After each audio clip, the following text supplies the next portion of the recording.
Transformational हमारे समय मतलब जो इवेंट होते हैं, मूवमेंट्स होते हैं, इसको आपके ऊपर है, आप उसको कितना जागरूक रखते हो, है ना। क्योंकि जो समझ में आया है और उसको ही अगर आप कंटिन्यू करेंगे तो ऊपर वाला आपको और नेक्स्ट लेवल पे ले जाएंगे, और अगर नहीं करेंगे तो वो चीज़ वहीं ख़त्म हो जाएगी, डिज़ोल्व हो जाएगी। काफ़ी लोग सोचते हैं कि भाई मुझे इतना समझ में नहीं आया, अभी भी दिमाग में नहीं बैठ रहा है, तो शायद पता नहीं मैं प्रैक्टिस कर पाऊँगा कि नहीं कर पाऊँगा। लेकिन इसमें ऐसे कोई डाउट रखना नहीं और कुछ कन्फ्यूजन रखने की ज़रूरत नहीं है। इसमें कोई ऐसे डिसिप्लिन वाले स्टेप्स नहीं होते कि एक के बाद यही करना, इसके बाद यही करना, इसके बाद यही करना, ऐसा कुछ नहीं होता है। जब भी आपको लगे भाई मुझे कुछ तकलीफ है, ईश्वर को, खुदा को, अल्लाह को, गॉड को, जिसको भी आप मानते हो उनको आप याद करो, इन्वोक करो और सिंबल्स डालना शुरू कर दो। और जब आपको लगता है कि बस अब मुझे अच्छा लग रहा है, फिर धन्यवाद बोल के कट कर देना है। मतलब इतना स्टेप्स भी अगर समझ में आ गया तो बड़ी बात है। ज़रूरी नहीं कि वो साइकिसरी के स्टेप्स, वो मनी अबेंडेंस के स्टेप्स, इसके स्टेप्स, उसके स्टेप्स, ये कोई ऐसा डिसिप्लिन वाला स्पिरिचुअलिटी में नहीं होता। दिल से जो आप करो बस वो दुआ है ना।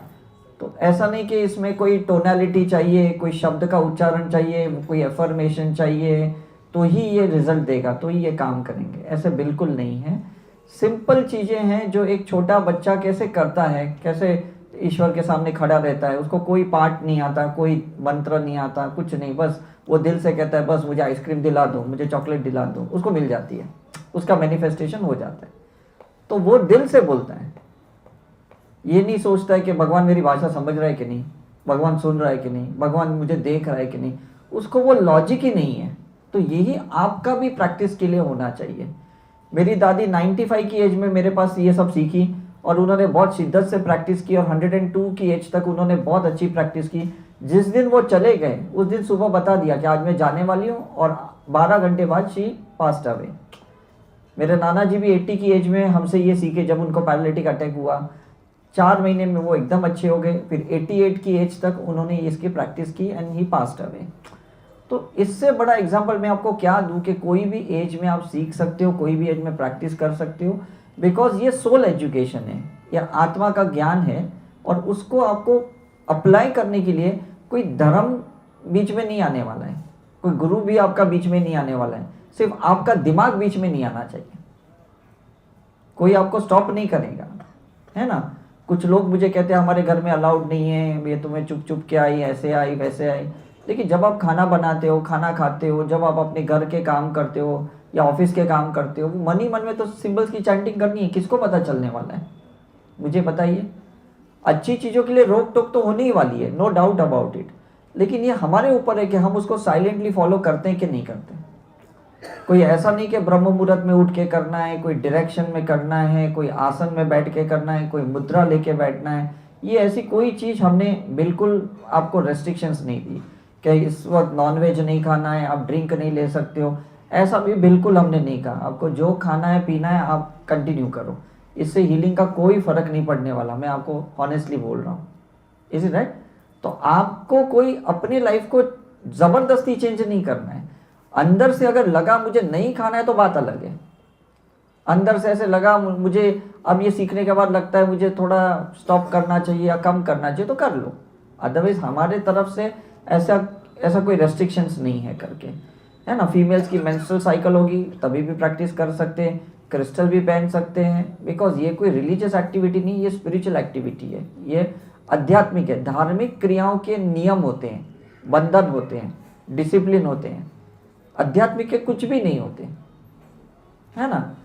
तो ये चीज़ें आप प्रैक्टिस करते रहोगे ना तो आपको फ़र्क पता चलेगा। ये कितना मज़े वाली बात है।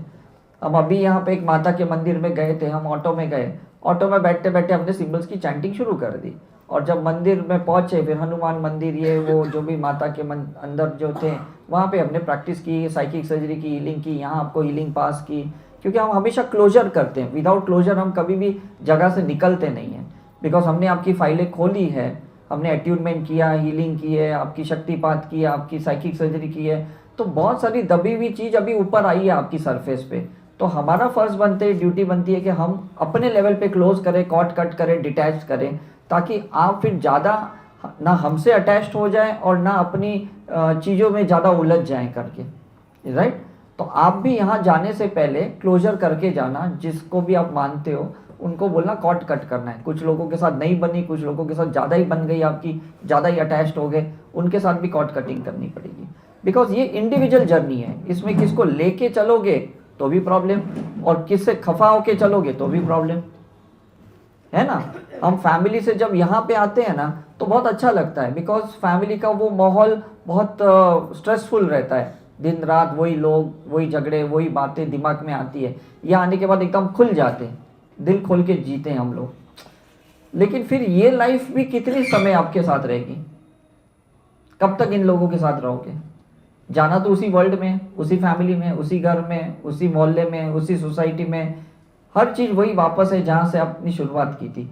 लेकिन वहाँ पे अगर आपको अपने अंदर परिवर्तन लगता है तो समझ लो यहाँ आने का फ़ायदा होगा। वहाँ जाने के बाद आप वही चीज़ें करोगे जो पहले करते थे, तो लोग तो कहेंगे ना भी क्यों पैसे वेस्ट किए, क्यों टाइम वेस्ट किया, क्यों रिट्रीट में गए। क्योंकि आपको भी कोई साइलेंटली फॉलो कर रहा है, और आप में अगर कोई चेंज देखेंगे, परिवर्तन देखेंगे, मे बी नेक्स्ट टाइम वो यहाँ बैठेंगे, क्योंकि वो आपके अंदर फर्क देखेंगे। तो अब आपके ऊपर निर्भर होता है कि अगर उनको यहाँ लाना है तो बोल के नहीं लाना, अपने अंदर चेंज दिखा के लाना है। ये डिफरेंस समझ रहे हैं ना आप।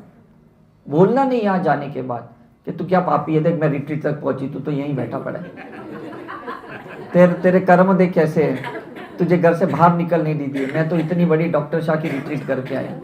तो एक तो मेरा नाम उनको तकलीफ देगा, ऊपर से आपके ताने उससे ज़्यादा तकलीफ देंगे, मेरे भी दुश्मन हो जाएंगे, आपके और ज़्यादा हो जाएंगे। तो ना हमारा नाम लेना है, ना ज्ञान देना है, बस अपने अंदर के परिवर्तन को उनको अनुभव करवाना है ना। जब वो कहेंगे पहले से अब तुम गुस्से कम होते हो, पहले से अब रिएक्ट कम करते हो, इसका मतलब आपको सर्टिफिकेशन मिल गया। वो कहेंगे तुम पहले जैसे ही हो, कोई बदलाव तो आया नहीं, क्योंकि वो कैसा है, आपके अंदर 100% चेंजेस चाहते हैं, और 100% चेंजेस तो 90 डेज के बाद आएंगे, तब तक तो 10%, 20%, 30% चेंज आएंगे, और बीच में बोलेंगे देखो अभी भी तुमने गुस्सा किया, अभी भी तुमने ऐसे रिएक्ट किया। तो वो पोक करते हैं ना, ताने मारते हैं, तो हमारा भी वो मॉरल टूट जाता है, हमारी भी मतलब वो जज्बा टूट जाता है कि अरे फिर प्रैक्टिस का क्या, सही में क्या फ़ायदा है। तो उनको अपना रिमोट कंट्रोल मत देना कि वो जो बोले और आप दिमाग में लगाओ, ऐसे कभी मत करना, ठीक है कि नहीं। ये पहला क्लियर बात है। और उनको भी ये फोर्स मत करना, ये सर की वीडियो देखो, ये देखो, ये हमारे फोटो देखो, बोलेंगे हमारे बगैर भी तुमने एंजॉय किया, तो उनको और ज़्यादा तकलीफ देगी। जाके पहला एक ही शब्द बोलना, हमने आपको बहुत मिस किया, भले बिल्कुल नहीं किया हो। वो बोले तुमने एक दिन में फोन नहीं किया, तुमने बात नहीं की, बोले क्या बोलूं, बस तुम्हारे गम में दुखी थी माँ।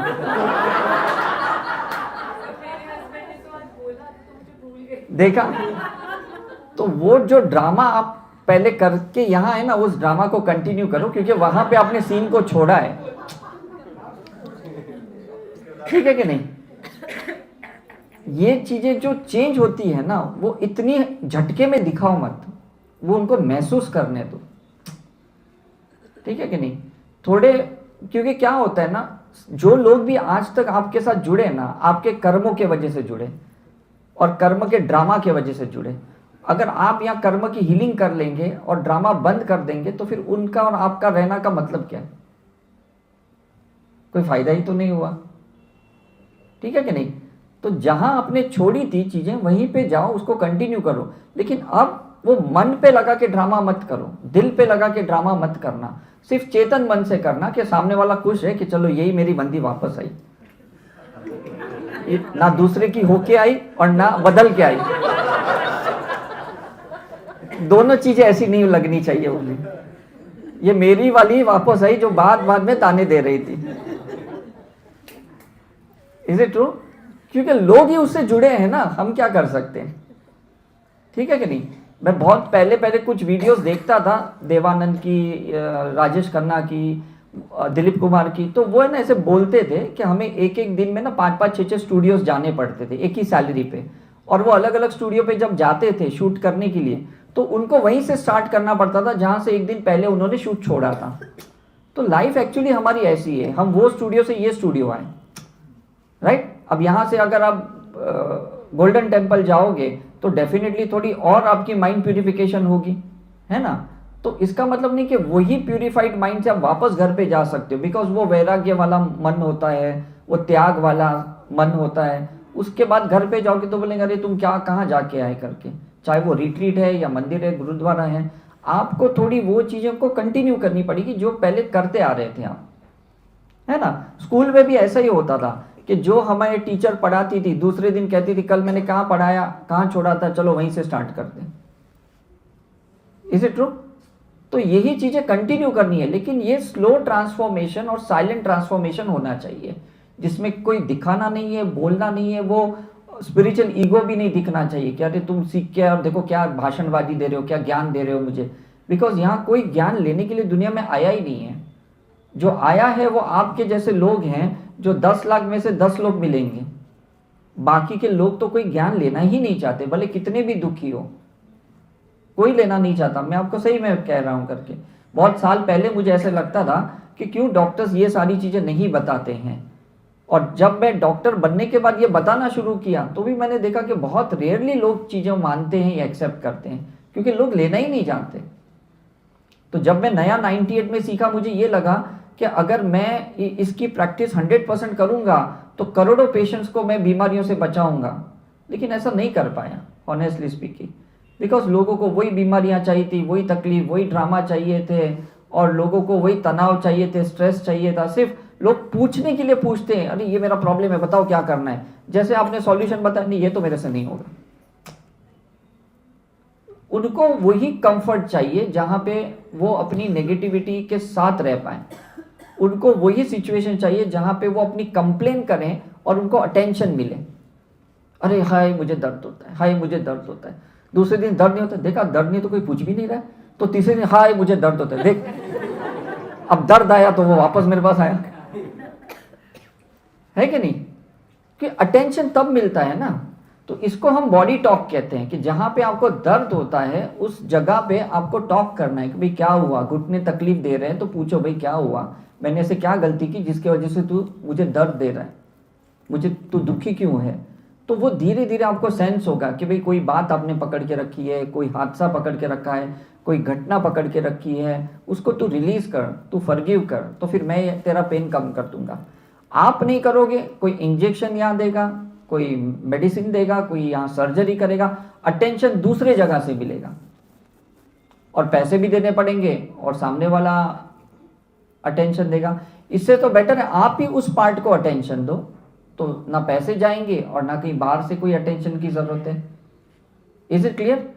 तो हम जब वननेस की भी रिट्रीट करते हैं तो हम कहते हैं कि शिवा शक्ति हमारे अंदर ही है। हम सोचते हैं कि कोई एक बाहर का पुरुष या स्त्री हमें अटेंशन दे, प्यार दे, वैल्यू दे, है ना, इज्जत दे, राइट। लेकिन एक्चुअली ऊपर वाले ने तो पूरी तरह से हमें कंप्लीट ही बनाया है। जो कंप्लीट इनकम्प्लीट हमने रखा है वो कंप्लीट हमको ही करना होगा, वो और कोई बाहर से नहीं कर पाएगा। ठीक है कि नहीं? कोई आप ऐसे हवा में बात नहीं कर सकते कि नहीं वो इंसान मेरी जिंदगी में आएगा तब मेरी जिंदगी ठीक हो जाएगी, पूरी हो जाएगी। ऐसा दुनिया में कोई इंसान बना ही नहीं, मैं ऑनेस्टली बोलता हूं, कि जिसके वजह से जिंदगी आपकी कंप्लीट हो। एक पार्ट कंप्लीट हो सकता है, एक क्वांटम पार्ट कंप्लीट हो सकता है जो उसका काउंटर पार्ट है, लेकिन पूरी जिंदगी किसी के वजह से कंप्लीट नहीं हो सकती। सब थोड़ा थोड़ा थोड़ा पार्ट प्ले करने के लिए आपके जीवन में, और आप भी लोगों के जीवन में सिर्फ थोड़ा थोड़ा पार्ट प्ले करने आए हो, कोई बड़ा पार्ट प्ले करने नहीं आए हो। तो जब आप ज्यादा प्ले करने की कोशिश करते हो ना, उसको सफोकेशन होता है, उसको लगता है आप मेरी स्पेस में एंटर हो रहे हो। कोई आपकी लाइफ में थोड़ा ज्यादा आता है, बोलते यार इतना तेरे से एक्सपेक्ट नहीं कर रहा हूं, तू मत कर, मुझे जो करना है मैं करूंगी या मैं और किसे करवा लूंगी। समझ में आ रहा है कि नहीं? लेकिन जो इंसान हीलिंग करते हैं ना रेगुलर, उनको इंट्यूशन होता है, उनको साइकिक एबिलिटी एक्टिवेट होते हैं, उन्हें पता चलता है कि कितना किसके जीवन में जाना और किसको कितना घुसने देना हमारे जीवन में, और ये बहुत जबरदस्त क्वालिटी है। Is it clear? मतलब मैं भी जब सोचता था बहुत साल पहले कि बड़े संत गुरु क्यों ज्यादा समय हमें नहीं देते, उन्हें देना चाहिए ना, इतना ज्ञान होता है, इतनी एनर्जी उनकी अच्छी होती है। लेकिन जब ऑरा रिसर्च में मुझे पता चला ना उनका ज्ञान हम डाइजेस्ट कर पाएंगे ना उनकी एनर्जी हम झेल पाएंगे। इसलिए पूरे दिन में अगर 10-15 मिनट भी मिले तो भी बहुत बड़ी बात है। है ना। जब मैं बड़े बड़े महात्माओं को मिलता था, गुरुओं को, मैं कहता अरे आपका ऑरा इतना अच्छा, इतना एनलाइटन हो, आप क्यों ऐसे कमरे में छुपे रहते हो या अकेले बैठे रहते हो, लोगों के सामने बैठे हो, लोग आपका वेट कर रहे हैं। बोलता है बेटा तू नहीं जानता है। मैंने कहा नहीं, देखो ना आपका ऑरा इतना पॉजिटिव है और लोगों के पास एनर्जी की कमी है, आपके पास ज़्यादा है। फिर वो मुझे धीरे धीरे एक एक गुरु समझाते थे कि हमारी एनर्जी कोई ज़्यादा देर तक झेल नहीं सकता, इसलिए उन्हें उतना ही देना चाहिए जितना वो ले सकते हैं, उसके बाद उनके ऑरा से बाहर आना चाहिए। समझ में आ रहा है ये साइंस आपको? तो आपको भी शायद लगता होगा कि भाई मैं कम समय मैंने क्यों दिया, मैं इतने टॉक क्यों नहीं दिया, ये क्लास मैंने क्यों नहीं ली, आप तो मेरे लिए आए थे, ये मेरे स्टूडेंट्स के लिए, मेरी टीम के लिए थोड़ी आए थे। लेकिन वही रीज़न है कि अगर हम यहाँ पूरी तरह से लेते ना, आप इतना डाइजेस्ट नहीं कर पाते। सही मैं कह रहा हूँ। इसलिए हमें भी कुछ ही समय आप तक रहना है, उसके बाद हम आपसे डिटैच्ड हो जाते हैं, ताकि आप उसी जगह से एक नेक्स्ट लेवल पे जाओ। स्कूल के क्लास में अगर कोई एमबीए का क्लास चलता है तो मुझे बताओ वो स्टूडेंट्स कितना सीख पाएंगे, कितना सीख पाएंगे?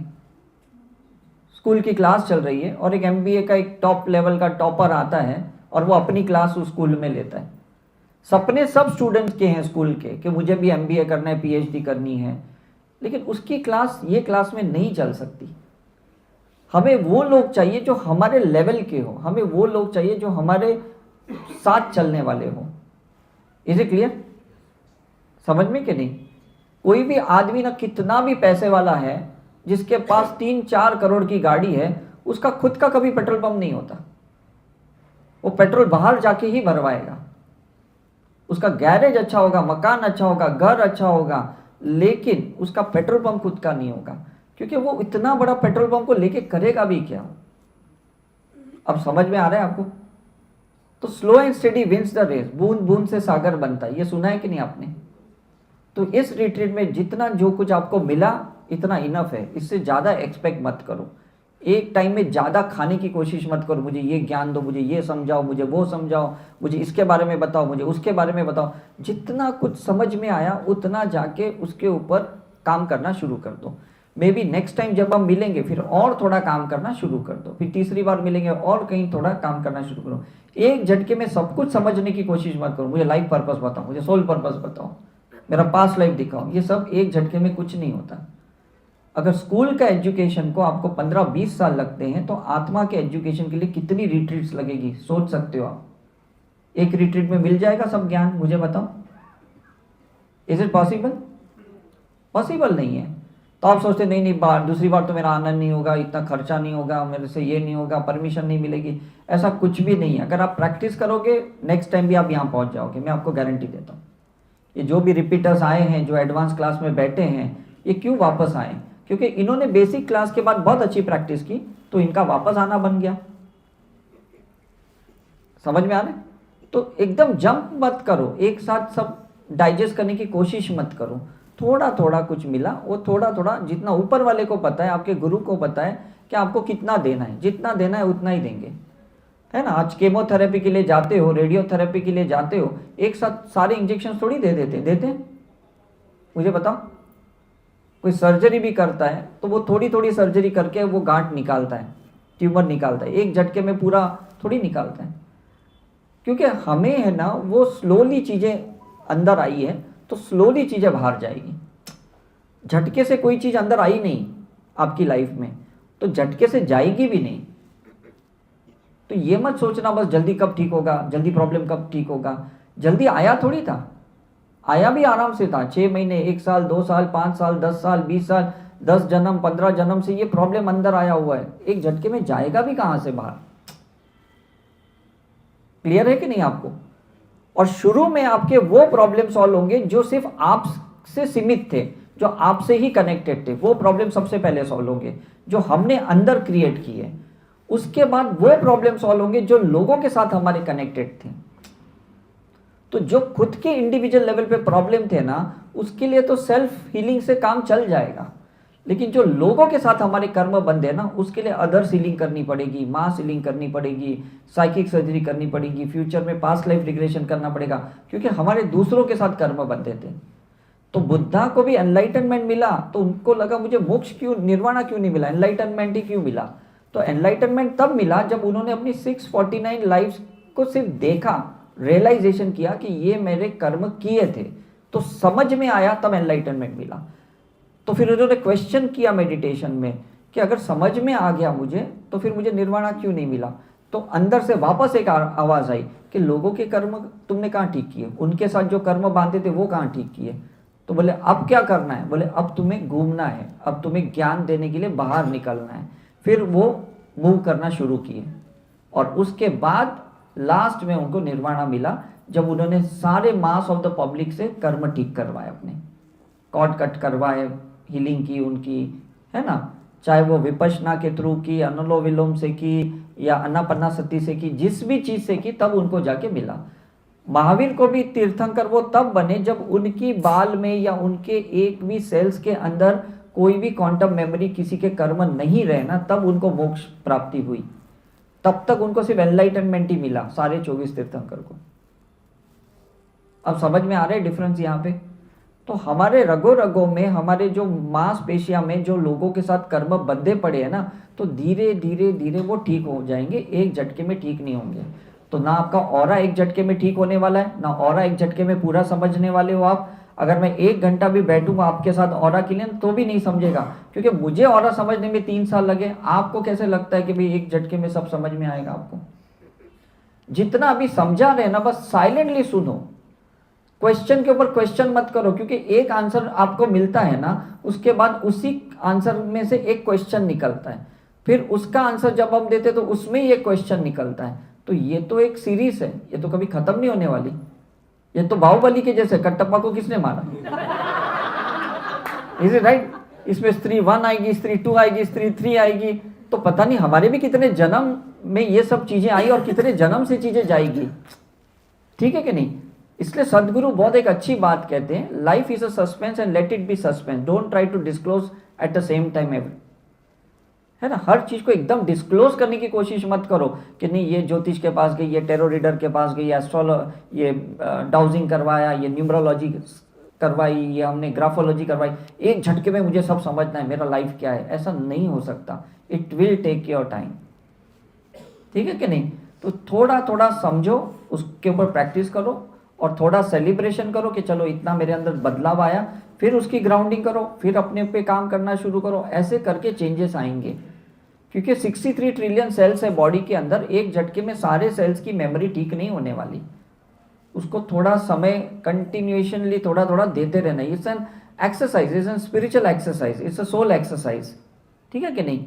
तो ये कसरत करनी पड़ेगी, ये व्यायाम करना पड़ेगा। हमारे भी जिम में जाते एक साथ मसल्स नहीं बनते, ना ट्राइसेप, ना बाइसेप, ना कोई भी मसल्स नहीं बनते हैं। एक एक फाइबर को बढ़ाने के लिए कितने पुशअप्स करने पड़ते हैं, कितने डंबल्स उठाने पड़ते हैं, फिर कुछ प्रोटीन डाइट लेना पड़ता है, फिर कुछ मेंटेन करना पड़ता है, कैलोरीज मेंटेन करनी पड़ती है, बर्न करनी पड़ती है, उसके बाद हमारे मसल्स थोड़े थोड़े दिख जाते हैं करके।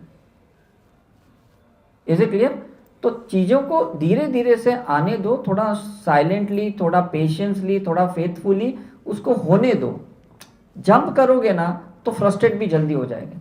बोलते हैं ना, जल्दबाजी का काम शैतान का होता है, सुना है कि नहीं? तो क्यों इतनी जल्दबाजी करना? जितना कुछ समझ में आया 3 दिन में ठीक है, मे बी नेक्स्ट टाइम हम जूम पे समझेंगे, ऑनलाइन समझेंगे, या कोई सेंटर पे जाओगे तो समझेंगे, या कोई रिट्रीट में इंटेंशन यहाँ रख के जाओगे तो नेक्स्ट रिट्रीट के सीट्स डालोगे। ठीक है कि नहीं? लेकिन अगर सोचो कि नहीं मुझे नहीं आना है, तो सही में कोई आपको आने भी नहीं देगा, क्योंकि और भी कितने लोग हैं जो वेट कर रहे हैं यहाँ आने के लिए। आप नहीं आओगे तो लोग तो तैयारी बैठे हैं, है ना। परसों एक महिला ने कहा कि भाई हमारी ऑरा रीडिंग करो, हमने उनकी ऑरा रीडिंग की, हमारे कोई टीम मेंबर ने, और रीडिंग करने के बाद बोलती अब मेरा ऋषिकेश का है ना वो कैंसिल करो रिट्रीट का, मुझे नहीं आना है, जो मैंने डिपॉजिट किए हमको रिफंड कर दो। हमने रिफंड कर दिया, बिकॉज ऑलरेडी 23 लोग वेटिंग में हैं। हम तो वेट ही कर रहे कि कोई कैंसिल करे तो दूसरे को ले। हमने तो उससे पूछा भी नहीं भाई क्या हुआ ऐसा, ऑरा रीडिंग के बाद तुमने कैंसिल क्यों किया। उसने खुद ही बोला कि नहीं मेरे अंदर जो स्पिरिट है ना वो तो मुझे ऑरा में दिख गई है, तो फिर मैं उधर ऋषिकेश में क्या करूंगी, वहां मेरी कौन स्पिरिट निकालेगा। मतलब ये कोई रीजन हुआ क्या?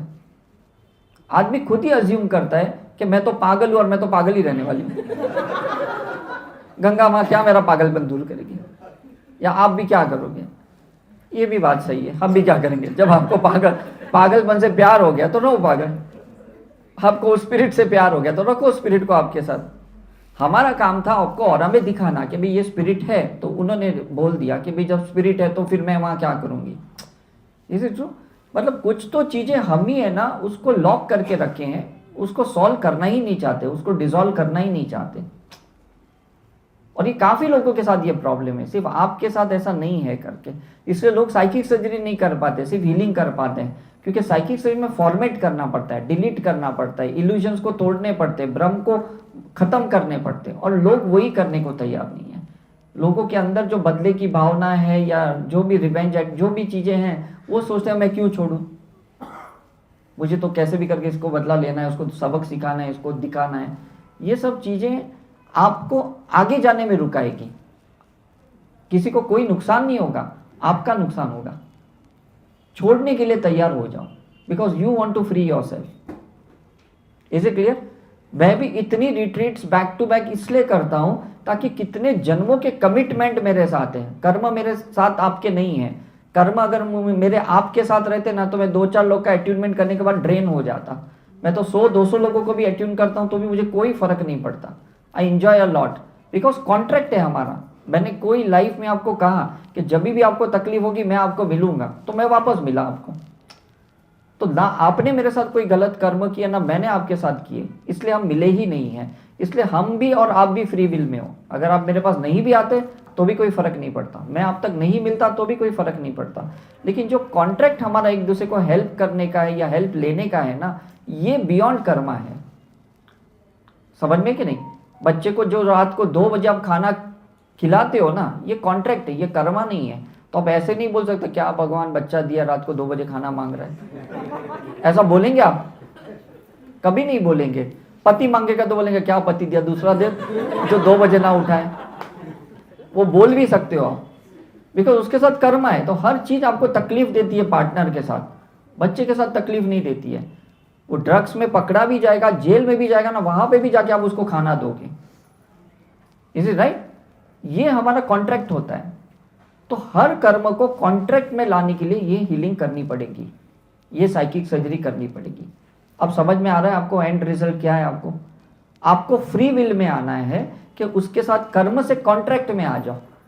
चाहे वो आपका पार्टनर है, आपके फैमिली मेंबर है, आपका प्रोफेशन है, जो चीज आपको तकलीफ दे रही है ना वो कर्मा है। और जब वो कर्मा से फ्री हो गए तो फ्री विल में आ गए। फ्री विल में आ गए मतलब कॉन्ट्रैक्ट में आ गए। अब कॉन्ट्रैक्ट तो आपका सोल का है, करना है तो करो, नहीं करना है तो नहीं करो। ठीक है कि नहीं? वो कोई आपको फोर्स नहीं करेगा, वो आपको खींचेगा नहीं, और ना आपको किसी को खींचना पड़ेगा। आज मैं 3 दिन का समझो हमने रिट्रीट रखा, मुझे जितने देर चाहिए था मैं आपके सामने आया, नहीं आना है तो मैं नहीं आया, this is my free will. ठीक है कि नहीं? लेकिन लोगों के जो कर्मा होते हैं ना, तो उनको सालों सालों तक उनको हैंडल करना पड़ता है, झेलना पड़ता है, उनको फेस करना पड़ता है, सफरिंग करना पड़ता है, बिकॉज वो कर्मा में है। लेकिन कॉन्ट्रैक्ट में आने के बाद कोई प्रॉब्लम नहीं होती है। Is it clear? For example आपने रेस्टोरेंट में एक कुछ ऑर्डर किया, वो डिश आपके टेबल पे आई, आपको पसंद नहीं आई, आपने बिल पे किया, तो आपका फ्री विल हुआ कि नहीं कि खाना है क्या खाओ, नहीं खाना है तो मत खाओ। विदाउट बिल पे किए आप निकल नहीं सकते, दैट इज अ कर्मा। अब डिफरेंस समझ में आ रहा है आपको? तो पे the bill, give the service. और यही हमें यहां पे समझाते हैं कि सेवा करो, है ना? अभी हम कोई भी गुरुद्वारा में जाते हैं, हमें कितनी सेवा भाव दिखती है यहाँ पे, जो और कहीं नहीं दिखती है हमें। क्यों दिखती है? क्योंकि वो नस नस में है, वो सोल डीएनए में है कि नहीं सेवा करनी है। बड़े बड़े लोग चप्पल लेते हैं हमारे, हमें खाना पिरोसते हैं, हमारे जूठे बर्तन लेते हैं, तो ये ग्राउंडिंग की सेवा है। ये भी एक स्पिरिचुअल एक्टिविटी है जो हम अपने सोल क्लियरेंस के लिए कर रहे हैं। अदरवाइज उनके घर पे जाके सेवा करनी पड़ती। तो एक ही जगह पे कितने लोगों की सेवा करके आपके कितने कर्म क्लियर हो रहे। तो ये भी मास हीलिंग हुई कि नहीं? लेकिन वो फिजिकल लेवल पे हुई। हमने आपको सिंबल्स की मास हीलिंग सिखाई यहाँ पे। अब डिफरेंस समझ रहे हैं? यहाँ पे कोई बड़ा कुछ नहीं हमने बताया, उसी चीज को हमने अलग तरीके से बताया कि कोई फिजिकल लेवल पे चद्दर देता है, खाना देता है ना, कोई दवाई देता है, कोई पैसे देता है फिजिकल लेवल पे, और आप कहीं पे जाके उन पे सिंबल्स डालते हो, उनकी हीलिंग करते हो, उनके लिए दुआएं करते हो, तो ये सोल लेवल पे हुआ कि नहीं, ईथर एलिमेंट पे हुआ कि नहीं, ठीक है कि नहीं। तो ये कहने का मतलब है कि अलग अलग लेवल पे हम सेवा कर सकते हैं, और जिस लेवल पे आप करना चाहो करो।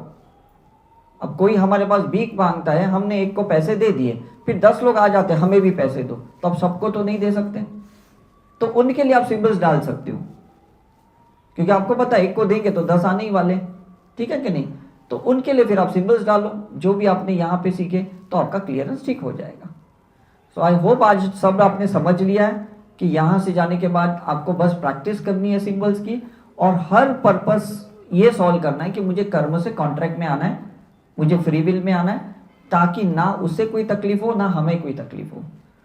फॉरेन में मैं देखता हूँ लोग डिवोर्स लेने के बाद भी ना अच्छे दोस्त बने रहते हैं, वो फ्री विल में आ जाते हैं, क्योंकि कोई कुछ रिश्ते हैं ना साथ में रह के नहीं निभा सकते, कुछ रिश्ते हम दूर से ही निभा सकते हैं, और वही बेटर है।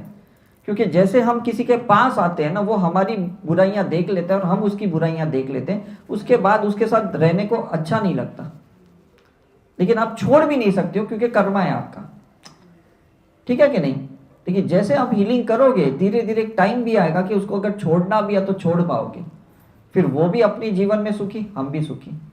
हम सब लोग पैसेंजर है, किसी की लाइफ में परमानेंट नहीं आए हैं, कुछ समय के लिए किसी के जीवन में आए हैं, कुछ लोग हमारे जीवन में टेम्पररी आए हैं। तो किसी को परमानेंट फिक्स करने की कोशिश कभी गलती नहीं करना यहाँ पे, फिर वो स्ट्रेच होता है ना।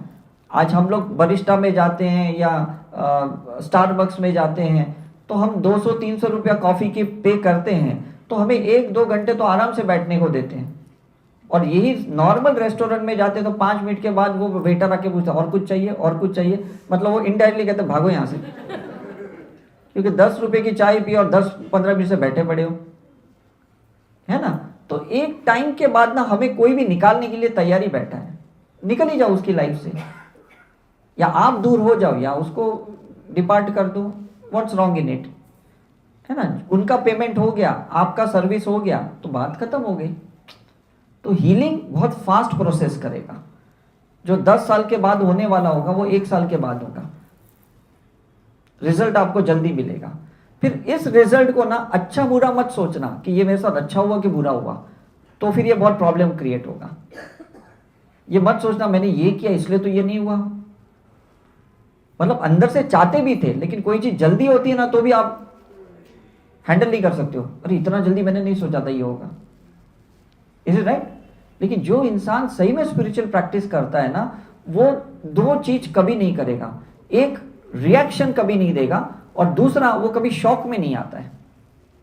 ये चीज ध्यान में रखना, वो एकदम बुरी से बुरी चीज को ना एकदम साइलेंटली ले लेगा।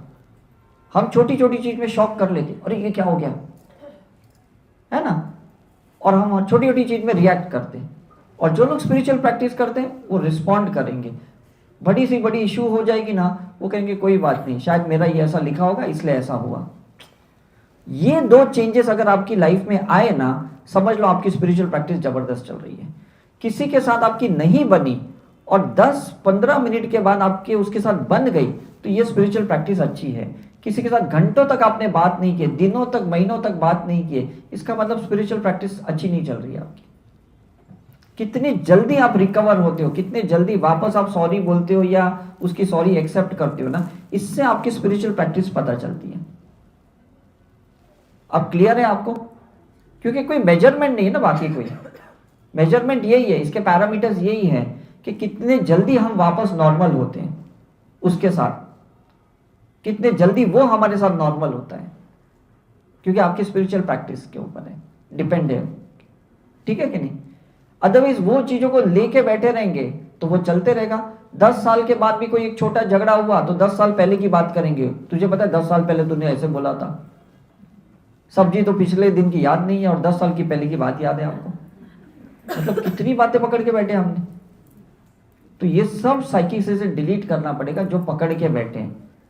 सामने वाला तो भूल भी गया कि उसने आपको तकलीफ दी, धोखा दिया या चीट किया या पेन दिया, भूल भी गया, लेकिन आप उस पेन को लेके बैठे हो, आप उस तकलीफ को लेके बैठे हो, आपका ब्लड प्रेशर बढ़ गया, आपका कोलेस्ट्रॉल बढ़ गया, आपका हार्मोनल इम्बैलेंस्ड हो गया, आपको पीसीओडी या कुछ भी हो गया, या आपको फाइब्रॉइड सिस्ट ट्यूमर तक भी हो गया, तो भी सामने वाले को तो कोई फर्क पड़ता है? मुझे बताओ, कोई फर्क नहीं पड़ता। वो अल्टीमेटली क्या कहते, ऐसे कर्म किया ना ऐसी बीमारी होगी तुझे, आप बोलेंगे तेरे वजह से हुई। अब जब आपने उंगली की ना कि तेरे वजह से हुई, इसका मतलब आप सुधरने के लिए तैयार नहीं है। कभी भी अपने प्रॉब्लम को ना ब्लेम मत करो उसके वजह से, इसका मतलब अगर वो सॉल्व नहीं करे तो आपका प्रॉब्लम कभी सॉल्व ही ना हो। सोचने वाली बात है, ठीक है कि नहीं? कुछ भी हुआ ना, ये बोलो शायद मेरे कर्म है और मुझे इसको ठीक करने। तुझे मैंने अट्रैक्ट किया, ये भी मेरे कर्म है। तूने मुझे धोखा दिया, ये भी मेरे कर्म है। तूने मुझे तकलीफ दी, ये भी मेरे कर्म है। और मेरी ही ड्यूटी बनती है कि मुझे अपने कर्म को ठीक करने के लिए, आज के बाद ये सोच बदल देना, और ये बदल गई ना तो कोई प्रॉब्लम नहीं आएगा। ऑटो वाले ने, किसी ने 5 रुपए भी ज्यादा लिया ना, ये सोचना शायद मैंने कभी इसके लिए होंगे इसलिए आज मेरे से ले रहा है, तो वो बात वहीं खत्म होगी। आप बोलोगे तुम साले लूटने ही बैठे हो, तो कल वापस मिलेगा, कल 25 का 30 लेगा, बोलेगा देखा कल वाला भी लूटा, आज ये भी लूट रहा है। बिकॉज वो लूटने वाली फाइल अंदर है ना, उस फाइल को डिसॉल्व ही नहीं किया आपने, और उस फाइल के मल्टीपल फोल्डर्स बना दिया आपने, तो डिलीट तो करना होगा कि नहीं आपको? तो जो भी हादसे आपके साथ हुए ना अब तक, गलती से भी ये डिस्कस मत करना, क्योंकि यूनिवर्स में जो डिस्कशन हम करते हैं ना, उसको डिसॉल्व हमें ही करना पड़ता है, उतना टाइम एक्स्ट्रा जाता है। सामने वाला ना सॉल्व करेगा ना सुनेगा, उसको मस्त पता है मेरे पास 2 कान है, तू इधर से बोल, मैं यहां से निकालता हूं। वो बिल्कुल ना दिमाग पे लेगा आपकी बात, ना दिल पे लेने वाला है। आपको लगेगा हाँ मैं हल्की हो गई, हल्की नहीं होगी, यूनिवर्स को भारी कर दिया आपने, आकाशिक रिकॉर्ड को और भारी किया, फिर उसको न्यूट्रलाइज करने के लिए इतनी प्रैक्टिस और ज्यादा करनी पड़ेगी। तो कोई गलत बात डिस्कशन किसी के साथ मत करो। कोई भी कितना नियर एंड डियर पर्सन होगा ना आपका, कि हाँ ये मेरी बात सुनता है, ये समझता है, मुझे इस मन हल्का करना है, तो भी मत करना। बात करना है तो एक ही इंसान से करना, वो आप खुद, या second is your God, your गुरु, ठीक है कि नहीं? मैं तो कहता हूं उनसे भी क्यों करना है। जब आपने अपने से बात कर ली ना, इसका मतलब अंदर से सॉल्यूशन भी निकलना शुरू हो जाएगा। आप बोलना मुझे पेन है, मुझे उसको हील करना है, तो अंदर से आएगी, तू ऐसा कर तो तेरा हीलिंग हो जाएगा, अंदर से ऐसी आवाज आएगी। क्योंकि भगवान ने कोई भी प्रॉब्लम को ना विदाउट सॉल्यूशन नहीं दिया है, विदाउट क्वेश्चन के कोई आंसर इस दुनिया में नहीं है। उसको अंदर से ढूंढना है, बाहर से नहीं ढूंढना है। ये रामकृष्ण ने स्वामी विवेकानंद को कहा, ये परमहंस योगानंद ने भी कहा कि जो भी आपको चीजें चाहिए अंदर से उसके आंसर्स निकालो। अब बाहर से निकालोगे ना तो सिर्फ आपका एक सेटिस्फेक्शन होगा कि हाँ कहीं से आंसर मिला, लेकिन वो सॉल्व नहीं होगा, सिर्फ आंसर मिला, ठीक है कि नहीं? आप गूगल पे सर्च करोगे कि ये होटल कहाँ है, तो ये आंसर मिला। सर्च करने से मतलब नहीं कि आप पहुंच गए वहां पे। डिफरेंस समझ रहे हैं आप? तो आप अगर हमको कुछ पूछेंगे ना, हम आंसर देंगे, इसका मतलब ये नहीं प्रॉब्लम सॉल्व हो गया। प्रॉब्लम सॉल्व करने के लिए भी इतनी मेहनत करनी पड़ेगी जितना आपको एक्चुअली अंदर से आंसर निकालने के लिए चाहिए था। तो बेटर है हम क्यों किसको कुछ पूछें, अंदर से उसका आंसर नहीं निकालें। क्योंकि हमने सिंबल्स तो दिए आपको, थेरेपी तो दी है, टेक्निक्स तो दी है, टूल्स तो दिए हैं, उसी का इस्तेमाल आपको करना है, ठीक है कि नहीं? तो ये प्रैक्टिस कंटिन्यू करना, इसकी वैल्यू करना, जो आपने यहाँ टाइम स्पेंड किया, जो आपने मनी स्पेंड किया है, इसकी वैल्यू करना, तो आप कभी ये प्रैक्टिस नहीं छोड़ोगे। और हो सके तो दिन में कोई भी एक वीडियो रैंडमली आप एसकेएम की निकाल के सुनना, आपको आंसर मिलते जाएंगे। आज तक भी मिले कि नहीं आपको आंसर हमारे वीडियो से, मुझे बताओ, मिले कि नहीं? तो यही पूरे दिन की प्रैक्टिस करने के बाद रात को सोने से पहले ना एक तो वीडियो देख के ही सोना। तो जो भी अभी भी क्वेश्चंस चल रहे हैं ना अंदर, ये क्यों है, ये कैसा है, ये आज क्यों मेरे साथ ऐसे हुआ, तो उसका आंसर भी आपको हमारे वीडियो में मिलेगा। बिकॉज जो भी हमारे टॉक्स है ना, वो आकाशवाणी से आए हैं, वो हमारे अंदर से नहीं आए। तो जब आप सोचोगे ना तो वो आएगा।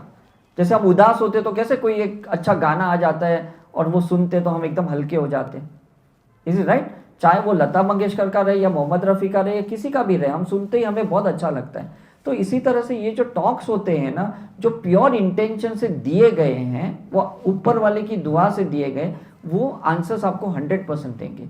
और सिर्फ हमारे नहीं, आप शिवानी के सुनो, सदगुरु के सुनो, जिनके भी आपको सुनना है, बाबा हूँ कि आप सुनो, अंदर से आपको लगता है मुझे इनकी सुनना है, सुन लो, उस पर क्वेश्चन मत करना, इनको तो मैं मानता नहीं हूँ, इनको तो मैं फॉलो नहीं करता हूँ, इनके मैं क्यों सुनूं, बिल्कुल नहीं।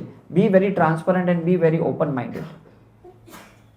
कहीं आपको फेसबुक से आंसर मिलेंगे, कहीं व्हाट्सअप से मिलेंगे, किसी के स्टेटस से मिलेंगे, किसी के इंस्टा पे मिलेंगे। अगर आप ओपन माइंडेड के हो ना, कहीं से भी आंसर मिल जाएगा आपको। फिर माइंड को रिस्ट्रिक्ट मत करना, मुझे तो इसी से आंसर चाहिए, ये कहेगा तो ही मैं मानूं, ऐसे कभी मत करना। आपने दुआ को हवा में छोड़िए तो आंसर भी कहीं ना कहीं कोई पकड़ेगा और वो आपको दे देगा। Okay, so thank you very much. हम एंड करने से पहले 2 मिनट का वापस एक मेडिटेशन कर लेते हैं और मेडिटेशन के बाद हम उसको एंड करेंगे।